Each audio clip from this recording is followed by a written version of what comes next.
All right, so we're going to talk about transformations of functions now. You've got to know your functions to be able to do transformations. So the first thing we're going to talk about is horizontal translations. Horizontal translations. Now, how you can spot a horizontal translation is obviously your horizontal axis is typically denoted by x.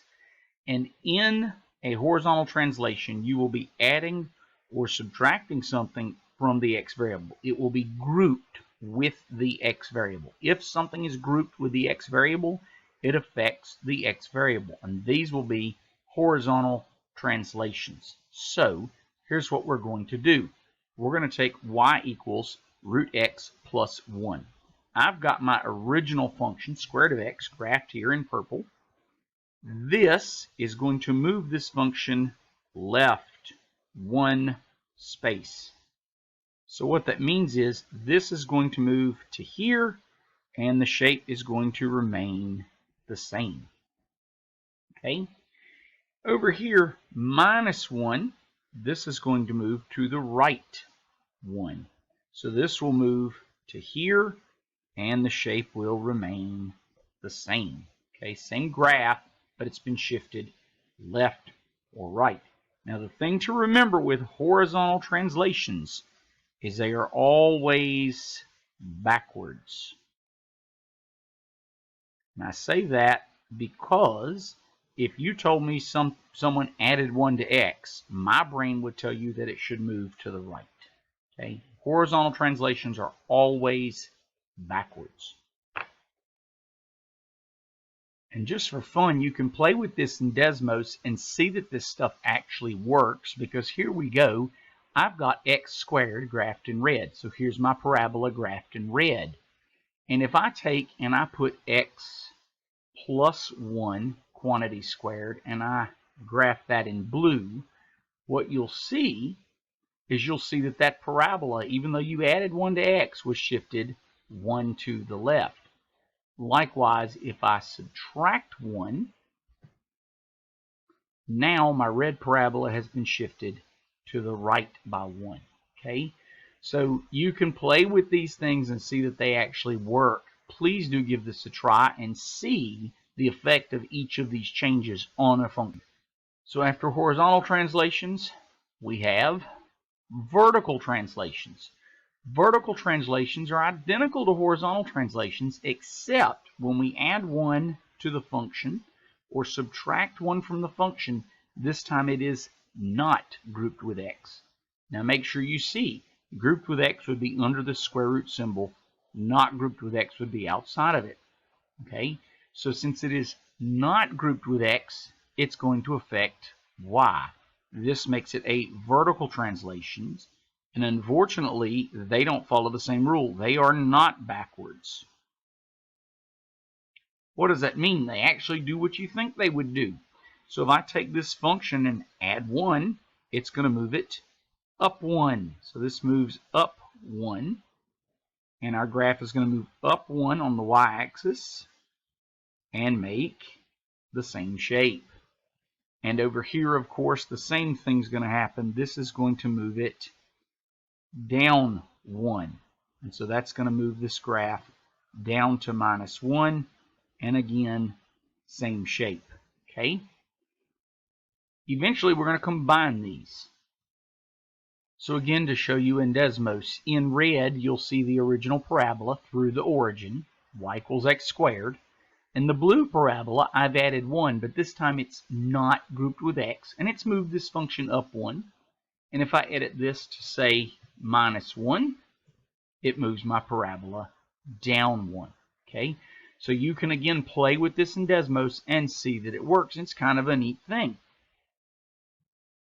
Up third, our third type of transformation is called a reflection. A reflection. Now you have two types of reflections. You have a vertical, or what many call an x-axis reflection, and you have a horizontal, or what many will call a y-axis reflection. Now a vertical reflection takes this function and flips it in the vertical direction, or rotates it about the x-axis. And a horizontal flips the function this way, or about the y-axis. Now the way I remember these is if I go here, this is grouped with X. That means it affects X. That means it is a horizontal reflection. And that is actually going to take this function and flip it about this axis, and it's going to go that way. Our new graph will go that way. Whereas here, this is not grouped with X. That means it is a vertical change. It affects Y. And it affects Y because it is not grouped with X. And anytime something is not grouped with X, it affects Y. And that is going to be a change that flips this way. And so this is going to go down and like that. That's going to be your new graph, there and there. Okay? Let's take a look. So in Desmos, if I go in here and make some changes. So let's take this guy here, okay? Our original function, of course, is in red. And if I stick this thing out front, stick a negative out front, what's it going to do? It's going to flip it vertically. It's going to flip it vertically. Now, I cannot use x squared to demonstrate a horizontal translation because if I translate this horizontally, it's symmetric. And so what it does, it rotates about the x-axis, and it's the same graph. And so I'm going to try a different graph here. Let me try a different graph real quick. So if I go y equals, and I'm going to use x cubed, okay? X cubed, okay? So there's y equals x cubed, and that's what that's supposed to look like. And I'm going to put this in parentheses here, okay? If I stick this out front, it's going to give me a horizontal translation. It's going to rotate about the y-axis, and you'll see very quickly that this changes the graph by rotating it about the y-axis, okay? If I put that negative out front, it rotates about the x-axis. So you can see that rotation live time. So anyway, kind of a fun thing to play with. Last but not least is stretches and shrinks. Now, to understand stretches and shrinks, you have to have played with Play-Doh, okay? Here's the thing you need to understand about stretches and shrinks. A vertical stretch, if you think of a piece of Play-Doh, if you stretch a piece of Play-Doh vertically, it's going to get skinnier. So a vertical stretch will equal a horizontal shrink.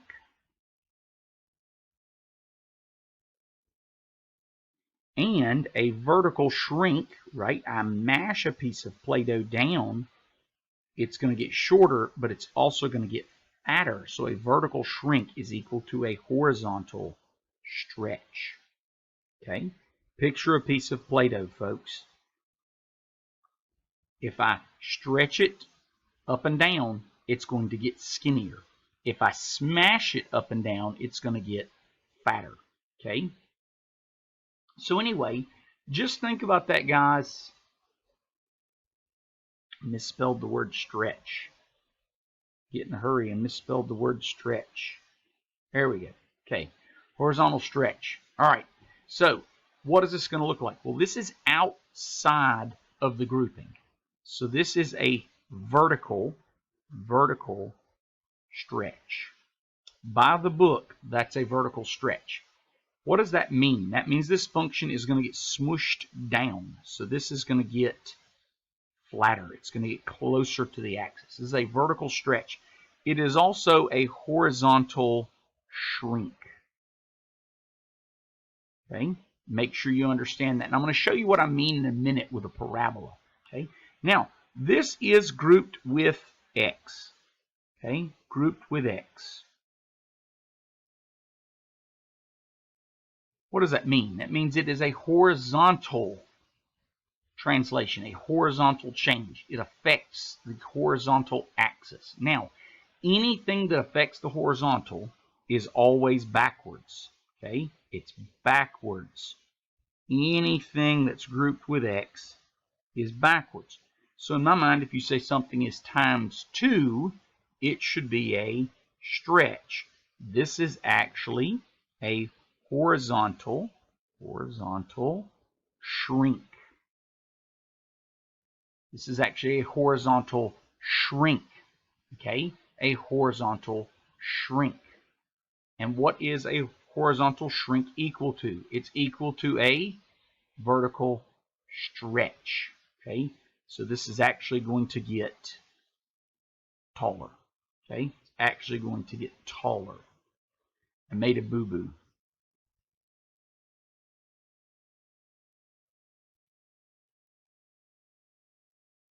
Sorry guys, I made a boo-boo on this first one. A vertical stretch means this function actually gets what? Taller. So this function's actually going to go higher. A vertical stretch goes that way. And a horizontal shrink is the same as a vertical stretch. And I want to show you this in Desmos and see if you can understand what I'm talking about. So here we are in Desmos. My original function is y equals x squared, and it's graphed, and it's all good. And I'm going to stick a 2 out front. What does that do? That is a vertical stretch, which is the same as a horizontal shrink. Well, a horizontal shrink means this thing should have gotten skinnier. And if you look, my blue graph, in fact, got skinnier. And the bigger I make this number, the skinnier my function gets. Okay, so the bigger the number, the skinnier it gets. Okay, now, what if I do a horizontal shrink, right? So stick a 2 in here, a 3 in here, right? What happens? A horizontal shrink is the same as a vertical stretch. It's going to get skinnier. It's also going to get taller. It's like playing with Play-Doh, y'all. What if I go the other way? What if I put a 1/3 out here, right? Well, a 1/3 would be a vertical shrink, which is equal to a horizontal stretch. And my parabola got wider, okay? So please play with these in Desmos and see what they do, and maybe, just maybe, you'll be able to sketch these on your homework. All right, guys, so a couple of applications for transformations of functions is actually sketching these graphs. So here's what we're going to do. We're going to start with a pen, and we're going to draw our original function. And then we're going to come in with a different color, and we're going to actually draw the new function. So the original function is going to be y equals x squared. And that's going to look something like this. I'm going to draw just, there's my original function. Something like that. Some kind of parabola looking thing, right, goes through the origin. Cool. So now in blue pen, I'm going to come in and I'm going to show you what happened. Now we got to go through, what does this do? This is grouped with x, so that is going to move this function left and right. Plus 1 should be to the right, but it's grouped with x. That makes it backwards. So this is going to move left 1. Left 1. Minus 3 is going to move it down 3. So the first thing I know is this thing's going to move left 1 and down 3. So it's going to move to minus 1, minus 3. Okay, the vertex will move to minus 1, minus 3. Okay, so that's the first thing I know. The second thing I know is that this 2 is a vertical stretch. And a vertical stretch is equal to a horizontal shrink. What does that mean to me? That means this parabola is going to get skinnier. It's going to get skinnier. And the last thing I know is this is a reflection. A reflection. And which way does it reflect? Well, it's not grouped with x, so it's going to be in the vertical direction. So this thing is going to point down and get skinnier. It's going to point down and get skinnier. So this parabola is going to move to the left and down, flip in the vertical direction, and get skinnier. This is my new function. Now, I once had a student ask me, with all the graphing technology, why do I need to know this? And the answer becomes, because sometimes you type things in the calculator wrong, and you need to make sure you fix it. Okay? So this is a way to know that you typed it right, because this is what it should look like. Let's move to example 2. Example 2, I've got cube root x minus 2 plus 1. So what does this thing do? It moves my function up 1. This moves my function. Minus 2 should move it to the left, but it's going to move it to the right because it's grouped with x. It's backwards. That's it. The other thing you got to remember, what is my original function? My original function is going to be y equals the cube root of x. And the cube root of x is going to look something like this. Very flat, sideways function. Okay. So now I want to show that this function has moved up 1 and right 2. So I'm going to move up 1 and I'm going to go right 2. And this point moves to here. It hasn't been stretched. It hasn't been shrunk. So it's going to follow that same shape. It's going to go just like this.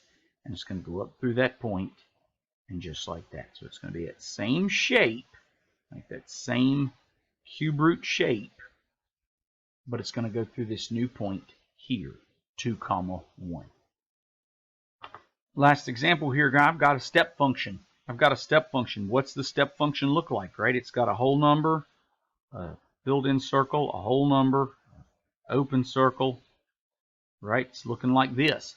And those steps are 1 apart. Okay, so it's 1 this way, and it's also 1 this way. Okay, so that's the step function. What is this? Well, this is grouped with x, and so it's either a stretch or a shrink, and it's grouped with x. What does that mean? Well, 1/2 normally would be a shrink. But remember, anything that's grouped with x is backwards, and so this is a horizontal stretch. Horizontal stretch. So what does that mean? Well, this thing's still going to start at 0, 0, 0. And normally it would come over to 1, but what that means, it is now going to come over to 2. Okay? It's going to go up 1, and this next one is going to go all the way over to 4. Okay, that's what this is going to look like. All right, guys, so I've got your floor function graphed in black here. And this is the greatest integer, or the floor function, and you see it goes over 1, up 1, over 1, up 1, over 1. Okay? I contend that if you put a 1/2 in here, that is actually a horizontal stretch. Let's turn it on and see. And what do you see? But now it goes over 2, up 1, over 2, right? So that is a horizontal stretch. And if I put a 2 in here, it goes over 1/2, up 1, over 1/2, up 1. That is actually a horizontal shrink. Remember, everything grouped with x is backwards. Similarly, if I put a -1 in here, what does that do? That moves this line that was here to the right 1. If I put a +1 in here, it moves that line that was here to the left 1. Okay? Similarly, let's look at reflections. If I stick a minus out front, what does that do? That vertically reflects this. If I could stick a minus in here, what does that do? That horizontally reflects this. So you can play with these things and see that they work. And you can do it with the floor function. You can do it, this is the greatest integer, or the floor function. You can do it with the square root function. It works with most of our functions. So give it a try. See what you can get. If you want to know how to graph these things in Desmos, one other fun one that you may need to know is absolute value. Okay, so absolute value makes a V. I don't know why it's trying to put a thing up there. And again, if I stick a, let me get this to work. If I stick a minus in front of that, right, that's a vertical reflection. If I put a 2, that's a vertical stretch. But if I put a 2 in here, that's going to be a horizontal shrink. Because a 2 should be a stretch, but it's backwards because it's grouped. Okay. Play with Desmos, see what you get. Make sure that you're able to know what these things do without using Desmos. But play with it so you can get a better understanding. Let me know if you have any questions, and I hope you guys have a great day.